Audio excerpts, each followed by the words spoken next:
Hello guys, welcome back to my channel, welcome to a new vlog. তো শিলংয়ের ছিল এটা আমাদের থার্ড ডে, আর আমরা আজকে যাচ্ছি ডাউকি, মাওলিনং এইসব জায়গাগুলো দেখতে। তো প্রথমেই আমরা বেরিয়ে পড়েছি গাড়িতে। আজকে আমরা একটা বড় গাড়ি নিয়েছিলাম, যেটাতে সবাই আমরা আজকে একসাথে বসে খুব মজা করতে করতে যাচ্ছিলাম। প্রথমেই আমরা যাচ্ছিলাম লিভিং রুট ব্রিজের দিকে, আর যাওয়ার সময় দেখো কী সুন্দর প্রাকৃতিক দৃশ্য।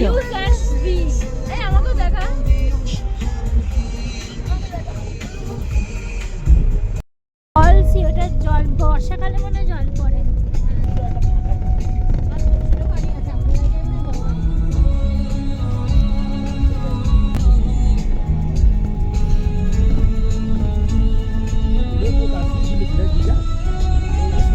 মাঝপথে নেমে গেছি, মানে খুব সুন্দর, তার জন্য না প্রচণ্ড জ্যাম, পাহাড়ে কাজ হচ্ছে দেখাচ্ছি, গাড়িগুলো দাঁড়িয়ে আছে একদম, প্রচুর জ্যাম। তাই আমরা নেমে এখানে দেখছি লিভিং রুট ব্রিজ। তাহলে ওয়াশরুম যায়নি,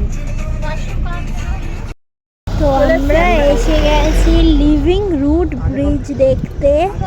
চলো এখানে ট্রেকিং করে নামতে হবে। প্রথমবার ট্রেক করবো, জানি না পারবো কি না। এইসব ব্যাগ নিয়ে কেন তো দেখো, এইদিকে হচ্ছে গাড়ি পার্কিংয়ের জায়গা আছে, আর এইদিকে সারি সারি দোকান বসেছে, যেখান থেকে তোমরা জিনিসপত্র কিনতে পারো। এখানে লোকাল জিনিসপত্র প্লাস খাবার দাবার সব কিছুই আছে, জুস সব নিয়েও তোমরা উঠতে পারো, যাতে উঠতে উঠতে তোমরা হাঁপিয়ে গেলে একটু খেতে পারো। তো সেই জন্য এখানে আবার লাঠিও পাওয়া যায়, কিন্তু 20 টাকা করে নেয়, যদি লাঠির সাহায্যে উঠতে পারো। আমরা নিইনি, আমরা এমনি উঠছি।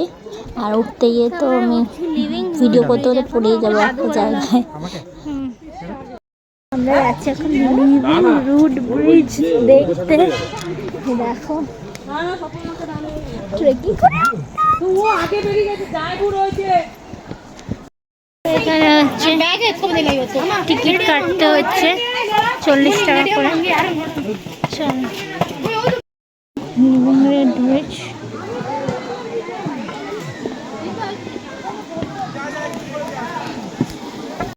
সাবধানে এখানে নামতে হয়। ভিডিও করতে গিয়ে মানে ভিডিও করছি আমরা, অলরেডি আমি পড়ে গেছি এই পাথরে, হাঁটুতে একটু লেগেছে। ঠিক আছে, কোনো ব্যাপার না, ব্যথা শুয়ে সব কিছু করতে হবে। চলো, এই যে রুট ব্রিজটা, এটা ওপরে একটা ভিউ পয়েন্ট আছে, যাবে সুন্দর। এদিকেও আছে ফাঁকা ফাঁকা জায়গা। তো এটার ওপর দিয়ে গেলে আমরা অনেক কিছু দেখতে পারবো, অনেকগুলো ভিউ পয়েন্ট আছে। Bangladesh, Khasmal river, listen to your echo waterfalls plus sunset, 15 minutes distance কিন্তু। সো ট্রেকিং করে আমরা একদম ওপরেও এসেছি। এখানে ক্যাব রাখা রয়েছে, এখান দিয়ে তোমরা ভিউ পয়েন্ট যেতে পারো, যেগুলো বলছিলাম যে বাংলাদেশ কি যেন একটা নদী, সেটা ওয়াটারফলস। তো অনেকেই বলছে বেকার যাওয়া, কারণ ওয়াটারফলস একদম শুকনো, কিছু দেখা যাচ্ছে না। আর বাংলাদেশ মানে কুয়াশায় কিছু দেখা যাচ্ছে না। আই থিঙ্ক ওটা ডাউকি থেকে ভালো করে দেখা যাবে। তো বলতে পারছি না ওরা যাবে কি না, তখন ওই দিক দিয়ে কোথায় চলে গেছে ট্রেকিং করে। আমি এখানে বসে বসে পাচ্ছি না, মুখে ব্যথা করছে। আমরা নিচে চলে এসেছিলাম, এখানটা দিয়ে তোমার ঝর্ণার জলগুলো আসছে।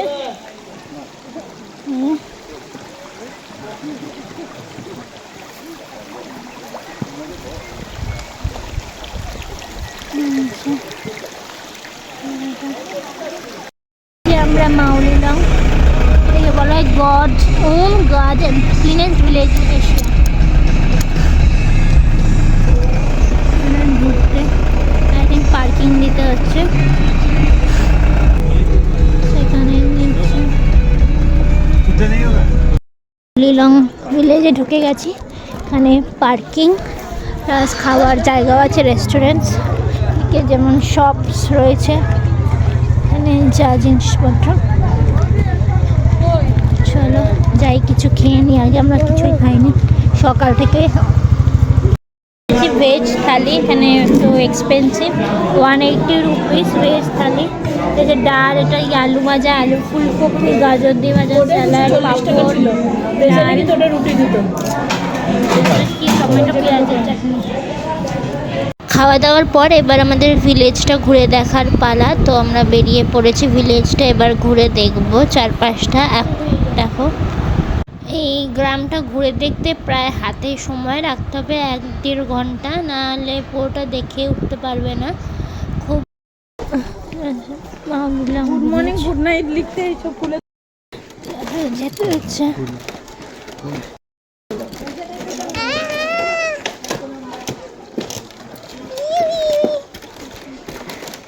धक्का मत मारो, गिर जाऊंगी मैं। তো এটা সত্যি ক্লিনেস্ট ভিলেজটা। এই আসাম, গুয়াহাটি, শিলং যে ঘুরলাম, ওখানে এত নোংরা, মানে কি বলবো, সব তোমার চারিদিকে থুতু, পিক, টয়লেটের স্মেল এইসব। কিন্তু এখানে এসে সেই জিনিসটা থেকে মুক্তি পাওয়া গেছে। রাদার একদম পরিষ্কার পরিচ্ছন্ন, খুব সুন্দর। লিলংয়ের ট্রি হাউস, এরকম কাজ চলছে।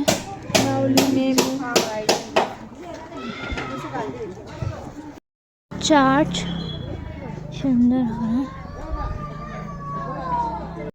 সুন্দর এই ফুলগুলো দেখা যাচ্ছে এই গার্ডেনে। Cleanest village. এখানে দেখো অল টাইম ক্লিন করতেই থাকে রাস্তাঘাট, এই জন্যই ক্লিনেস্ট।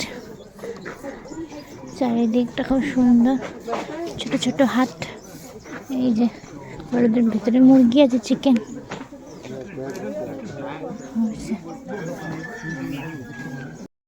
এটা মনে হচ্ছে স্কুল একটা ছোট, সেদিক দিয়ে আবার যেতে হবে।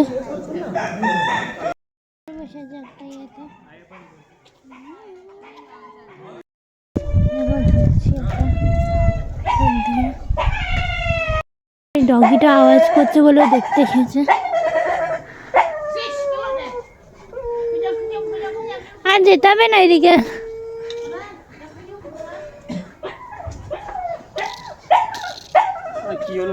এবার আমরা বেরিয়ে পড়েছিলাম ডাউকির দিকে। আর ডাউকিতে বেরোতে মানে খুব লেট হয়ে গেছিলো, সেই জন্য আমরা ঠিক করে দেখতেও পাইনি ডাউকি রিভারটা। আর ওইদিকে ছিল বাংলাদেশের বর্ডার, এইদিকে ছিল একটা ঝর্ণা।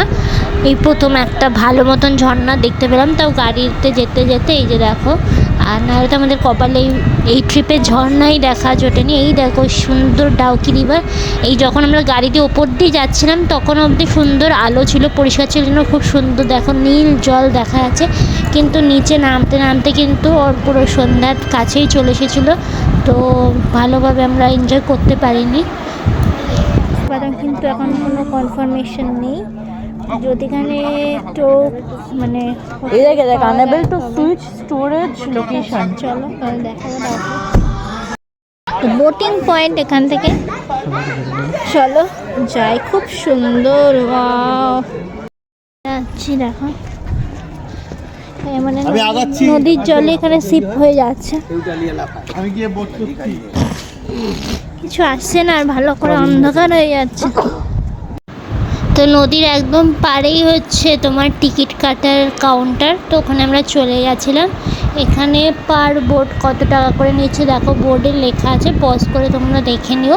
আমরা 8 জন ছিলাম, কিন্তু মাত্র 6 জনই গেছিলাম বোটে করে। আমি, আমার হাজব্যান্ড, আমার মেজদি একটা বোটে ছিলাম, আর একটা বোটে ছিলাম আমার বড়দি আর ওর 2 ছেলে মেয়ে। তো 2 জামাইবাবু আমার, ওরা যায়নি। আর গিয়ে আমরা তো যেতে যেতে মানে অন্ধকারই হয়ে গেছিলো, ভালো করে এক্সপিরিয়েন্সই করতে পারিনি। কিন্তু এখানে আসার আবার আমাদের ইচ্ছা আছে, নেক্সট টাইম গেলে তখন আমরা দিনের মানে একদম প্রথমেই এখানেই যাব, যাতে আমরা এই নদীটা খুব ভালোভাবে এক্সপিরিয়েন্স করতে পারি। এই নদীর জল মানে এতটা পরিষ্কার, বলা যায় যে মাটির নিচে কি আছে সব দেখা যায়। কিন্তু আমাদের কপালটাই খারাপ ছিল, আর কি বলবো। সন্ধ্যাই হয়ে গেছে যেতে যেতে। তো তোমরা সবাই দিনের বেলার ভিউ দেখা, তোমরা নয় আমার ব্লগে রাতের ভিউটাই দেখো, রাতে কেমন এই ডাউকি নদীর ওই পারে কাজ হচ্ছে, এই জন্যই ডাউকি নদীটা এখন মানে 40% 50% জল নোংরা হয়ে গেছে।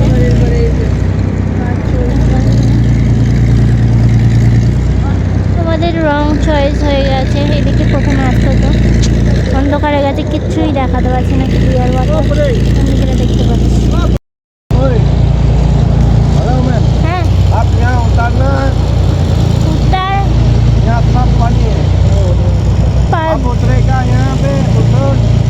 जूता पहना है तो भीग जाएगा। नहीं उतरना है, जूता पहना है भीग जाएगा। साइड में ओ अच्छा।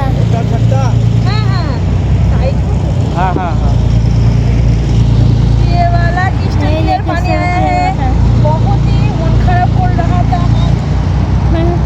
পরিষ্কার জল। এখন প্লিজ একটুখানি ব্যবস্থা কিছু করো যাতে একটু পরিষ্কার।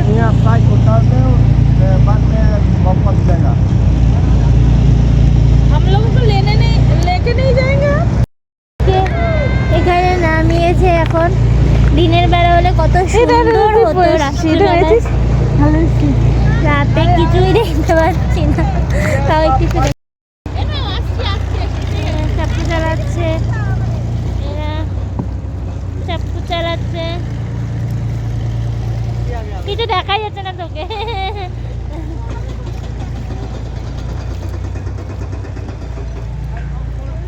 তো এই বোট থেকে নামার সময় আমার সাথে একটা কেস হয়েছে। কি হয়েছে, যখন নদীর পাড়ে লেগেছে নৌকাটা নামার জন্য, তো প্রথমে আমার বর নেমে গেছে, এবার আমি নামবো আর সেই সময়ে নৌকাটা একটু নড়ে গেছে আর আমি তো পুরো উল্টে পড়েছিলাম একদম, মানে ভাগ্যিস নৌকোর ওপরেই পড়েছি। জলে পড়লে তো জামা কাপড় সব ভিজে যেত একেবারে। তো তারপর উঠে এসেই ওখানে মোমো পাওয়া যাচ্ছিলো, তো 100 টাকা করে নিয়েছিল এই ভেজ মোমোটা, ওখানে খুবই দাম। আর ম্যাগিটাও ওরকম 50 না 70 এরকম কিছু একটা নিয়েছিল, আমার ঠিক মনে পড়ছে না। তো তারপর আমরা চলে আসি আবার শিলংয়ে। তো যাওয়ার সময় তো আমরা হোটেল ছেড়ে দিয়ে গেছিলাম, কিন্তু ওখানে যেহেতু আমরা থাকার মানে সেরকম সিওরিটি পাইনি বলে আবার চলে এসেছিলাম সেম হোটেলেই। তো এবার আমাদের নিচে তলায় রুম দিয়েছিল, তো আমরা লাগেজপত্র রেখে চলে গেছিলাম রেস্টুরেন্টে খেতে, কারণ ওই দিন ছিল 31 ডিসেম্বর। হ্যাঁ, ব্লগটা দিতে আমি অনেক লেট করছি জানি, কিছু করার নেই। তো 31 ডিসেম্বর ছিল, তো আমরা সবাই ফ্যামিলি মিলে চলে গেছিলাম ওখানে ডিনার করতে। বছরের শেষ দিনটা সবাই একসাথে একটু ভালো খাওয়া দাওয়া করে তারপর ওখানে বড় করে সেলিব্রেট হয়, সব সাজানো আছে, সেখানে তো যাবো। এইদিকে দেখো চলে এসেছে আমার কম্বো ছিল, তো এখানে ছিল বাটার নান আর চিকেন বাটার মশলা। এখানে দিদি খাচ্ছিল ফ্রাইড রাইস আর চিকেন বাটার মশলা, ওইদিকে ওরা খাচ্ছিল চিলি চিকেন ফ্রাইড রাইস। তো আমরা ডিনার সেরে চলে যাবো। এইদিকে দেখো একটা পুচকু বাচ্চা, ও কি মারছে আমার সিটের উপর থেকে, তাই ওর সাথে আমরা এসেছি এখন নিউ ইয়ার সেলিব্রেশন দেখতে একদম শিলংয়ের মেন জায়গাটায়, সেটা তোমাদেরকে দেখাবো নিউ ইয়ার সেলিব্রেশন কীভাবে। এই যে ডেকোরেশন করা একেবারে ক্রিসমাস নিউ ইয়ার সেলিব্রেশন সব কিছুর জন্য, হিউজ ক্রাউড।